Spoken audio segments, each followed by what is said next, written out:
Hey guys, Mark Stuart, Prudential California Realty and FreeSanDiegoSearch.com. Remember, we're going to be Berkshire Hathaway Home Services come September, so watch for that change. One of the big topics right now is how are these higher interest rates going to affect the price of my home? You may have seen that the Fed recently hinted they were going to slow down some of their economic stimulus policies, and it sent a shockwave through the bond markets and then subsequently the residential real estate loan markets as well. Rates shot up, kind of 1% overnight and essentially killed the refinance boom. The good news is that loan officers can get purchase loans done in a shorter time period, allowing for buyers using financing to compete on a more level playing field with cash buyers. So that's the good side. So where do things go from here, and how is this going to affect me or you or our pricing of our house?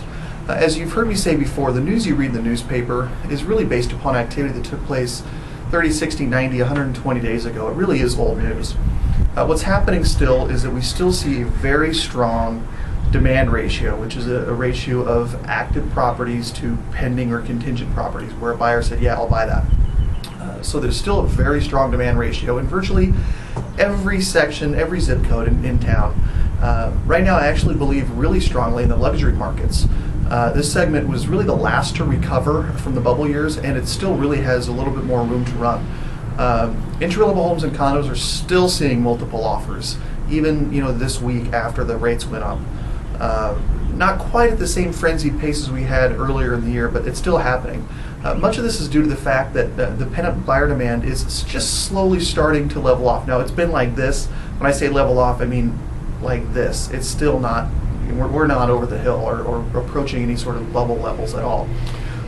Rest assured, again, overall, we're still in strong seller's market territory, but rates and absorbed demand have tapered things from that kind of crazy frenzy, 3 or 4 month period we had, maybe January through April.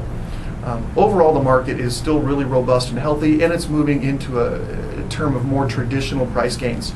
Monitor rates hitting somewhere in the mid-5s before you really start getting worried about, hey, is buyer demand really going to taper off, before we really start seeing some changes in pricing.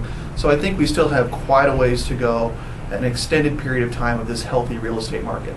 If you have any questions or concerns, give me a call. Mark Stewart, Prudential California Realty, 858-454-8519. Thank you.